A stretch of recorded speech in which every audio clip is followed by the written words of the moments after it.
सबक। सुभद्रा जी का गुस्से 7वें आसमान पर था।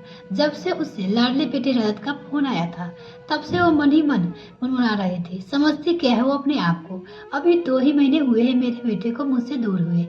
क्या सोचकर भेजा था मैंने। सोनल उसके साथ की मेरे बेटे को गरम गरम भोजन मिलेगा, वह उसका ध्यान रखेगी। मगर आज आज तो उसने हद ही कर दी। साफ मना कर दिया उसे। उसकी ये मजाल कि मेरे बेटे को उसे कोई काम कहे और वो मना कर दे। आज तो आने दो रजत के बापू को, उन्हें सारी बात बताते हो और बहू को सबक सिखाने के लिए हम कल ही शहर जाएंगे। आज उसे सबक नहीं सिखाया तो उसका हौसला बढ़ते जाएगा। घर पर उसके ये अकेली थी। रजत के पिता का कपड़ों का व्यवहार था, शादी का व्यवसाय, मौसम था, ग्राहकी अच्छी चल रही थी। मोहन बाबू बाबू को बिल्कुल फुर्सत नहीं थी। सुभद्रा जी के गुस्से में थमथमा रही थी। ऐसा लग रहा था कि अगर सोनल सामने होती तो अपना सारा गुस्सा उस पर उतार देती। जब मन अशांत हो तो कुछ खाने की इच्छा भी नहीं होती है। उसने कुछ भी नहीं खाया। मोहन बाबू ने मना कर रखा था कि जब तक ज्यादा जरूरी काम ना हो दुकान पे फोन मत लगाना। सुभद्रा जी का मन नहीं मान रहा था कि वो सोच रही थी कि मोहन बाबू जल्दी घर आ जाए और वो कल ही सुबह अपने बेटे के पास चल जाए। उसने मोहन बाबू को फोन लाकर कहा कि बहुत जरूरी काम है, आप जल्दी घर आ जाइए। दरअसल रजत सुभद्रा जी का इकलौता बेटा था। उसकी हर फरमाइशों को पूरा करने के लिए वो चकरी की तरह घर में घूमती थी। यह पहला अवसर था जब रजत घर से दूर गया।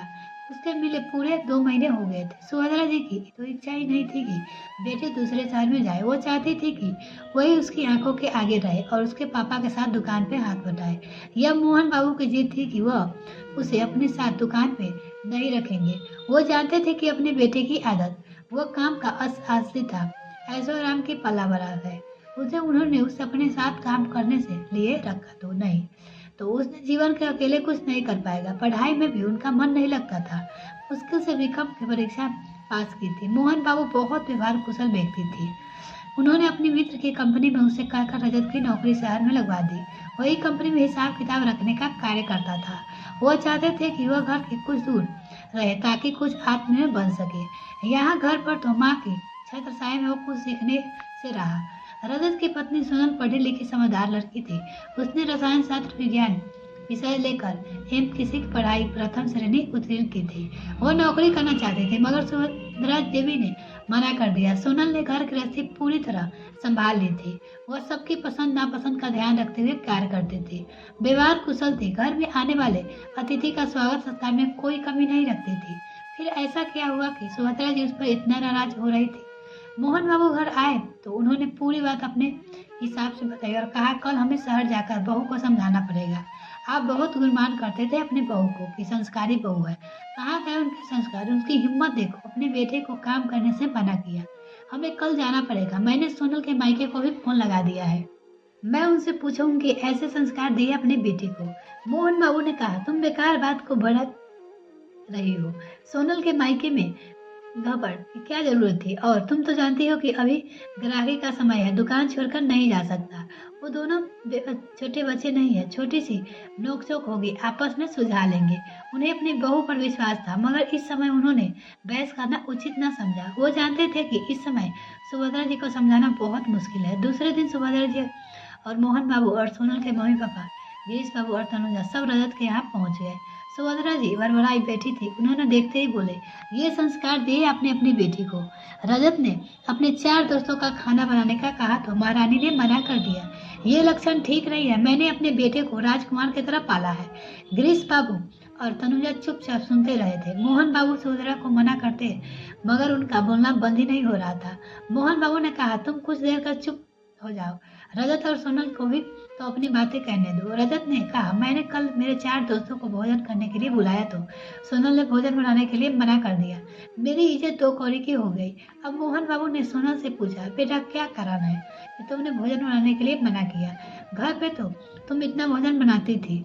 बेटा क्या तुम्हें पति की इज्जत हुई का जरा भी ख्याल नहीं है। सोनल की आंखों नम हो गई थी। वो बोली पापा मुझे भी बुरा लगा कि मैंने रजत को मना किया, पर पापा मैं मजबूर थी। पहले भी 2 बार इन्होंने अपने मित्रों को बुला लिया। मैंने प्रेम से भोजन बनाया। उसकी बातों को काटते हुए सुभद्रा जी बोली तो क्या तू इतनी थक गई थी कि तूने मेरे बेटे का मन दुखाया। बात यह नहीं है मम्मी जी। तो फिर क्या बात है। सुभद्रा जी का स्वर हो गया। मोहन बाबू ने जोर से कहा, तुम चुप रहो, उसकी पूरी बात तुम बताने दो। सोनल बोली, मुझे भूलर बनाने की तकलीफ नहीं है, मुझे इनकी आदत से परेशानी है। ये दोस्तों के घर बुलाकर खुद घर से किसी काम से बाहर चले जाते हैं। इनके जाने के बाद मैं इनके दोस्तों के बीच अपने को असहज महसूस करती हूँ। ये बेचारे मजाक करते हैं तो मुझे अच्छा नहीं लगता। मैंने इस बारे में रजत से बात की थी। पिछले रविवार को मैं सब्जी लेने के लिए गई तो कुछ महिलाएं बात कर रही थी कि रजत बाबू पता नहीं कितने दोस्त को घर बुला लेते हैं और खुद बाहर चले जाते हैं। क्या अच्छा लगता है ये सब कुछ? मैंने उसकी बातें सुनी, मुझे देखकर रोज चुप हो गई। मैंने कुछ नहीं बोली। अभी मुझे यहाँ आए सिर्फ 2 ही महीने हुए हैं।